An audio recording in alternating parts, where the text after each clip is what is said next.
Avant de commencer cette vidéo, je voudrais préciser une fois de plus les enjeux liés à l'activité de l'aquiliculture ou alors à l'élevage de lapins.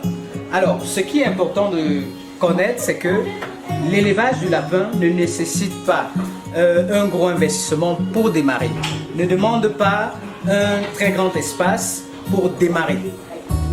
L'aquiliculture, on peut la lancer derrière sa maison d'habitation, même sur 2 mètres carrés, je pèse mes mots. Mais bien après, c'est ce qui est important de savoir, il vous faudra plus d'espace. Parce qu'en réalité, le lapin, comme j'ai l'habitude de le dire, se multiplie à la vitesse lumière. Alors, nous sommes aujourd'hui à la ferme, c'est pour un objectif. Il s'agit de vous présenter les nouveaux clapiers. Nous avons commencé avec des clapiers en bambou. Nous sommes passés aux clapiers en bois. Aujourd'hui, je veux vous présenter quelques nouveaux prototypes que nous sommes en train d'essayer. Je précise bien d'essayer parce que nous avons fait commander des modèles un peu plus sophistiqués à partir de la Chine. Mais nous allons nous arrêter ici. Alors, ces nouveaux clapiers, vous pouvez le constater, sont en grillage. Il s'agit bien évidemment du grillage galvanisé. Comme vous pouvez voir, lorsqu'on parle du grillage galvanisé, il s'agit d'un grillage inoxydable, c'est-à-dire qui ne rouille pas, ou alors qui ne rouille pas facilement, parce qu'il faut lever cet équivoque-là. Alors, nous avons fait appel à un jeune de 20 ans, je précise, qui nous a réalisé ou alors qui nous a confectionné ces modèles un peu plus sophistiqués. Vous allez le constater.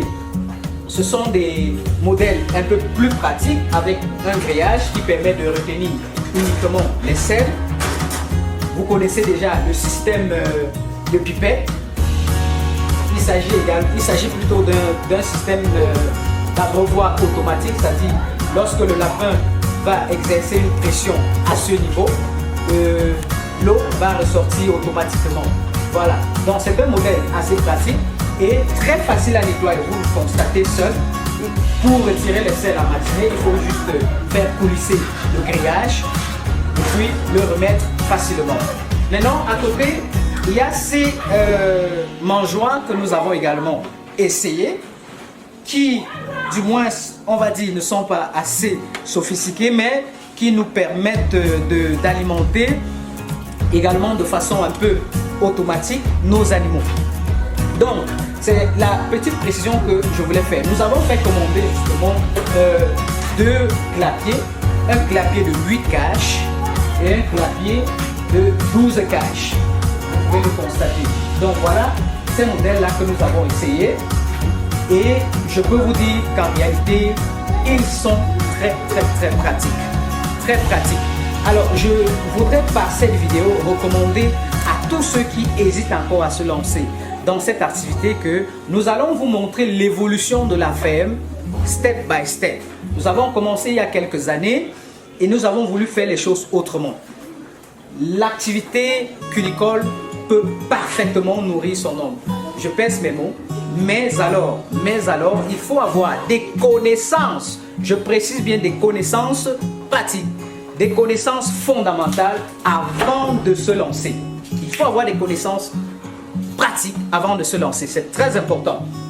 Parce qu'en réalité, pour ceux qui se sont lancés dans cette activité et qui ont arrêté bien après, le gros problème c'est quoi? C'est qu'ils ne maîtrisent aucun élément, ils n'ont aucune base pour ce qui est de l'élevage de lapins. Bien évidemment, vous le savez, ce sont des animaux très fragiles et le suivi est très méticuleux. Vous constaterez derrière moi, ce sont de très grosses boîtes de médicaments qui permettent justement de respecter le plan de prophylaxie. Le lapin, c'est toute une industrie, vous le savez. Alors, j'ai avec moi ici une peau de lapin. Il s'agit là d'un dérivé, c'est-à-dire qu'on ne jette rien. Vous le savez, les urines du lapin sont utilisées comme insecticides, comme fongicides, comme urée, comme fertilisant naturel, mais également utilisées dans la porciculture. Vous le savez bien, je vous ai déjà fait, je crois, une vidéo là-dessus. Alors, pour ce qui est des dérivés, des autres dérivés, nous avons là une peau de lapin. C'est vrai, celle-ci, elle n'a pas été réussie à la perfection, Mais nous voulons justement profiter de cette occasion pour lancer un appel. Nous avons besoin d'une personne apte à nous concevoir ou à nous réaliser des petits outils à base justement de cette fourrure de lapin.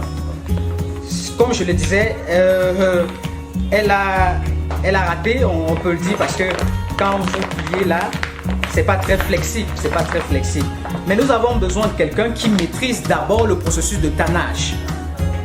Nous avons besoin de quelqu'un qui maîtrise le processus de tannage de la fourrure de lapin, et nous allons le recruter.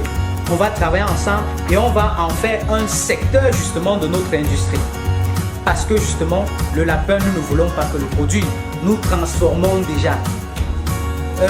Si vous allez sur la page Mange Lapin, vous allez voir des saucisses de lapin, vous allez voir des boulets de lapin, vous allez voir également des saucissons de lapin. Nous sommes en train de travailler sur le process et je crois qu'ensemble, nous allons y arriver.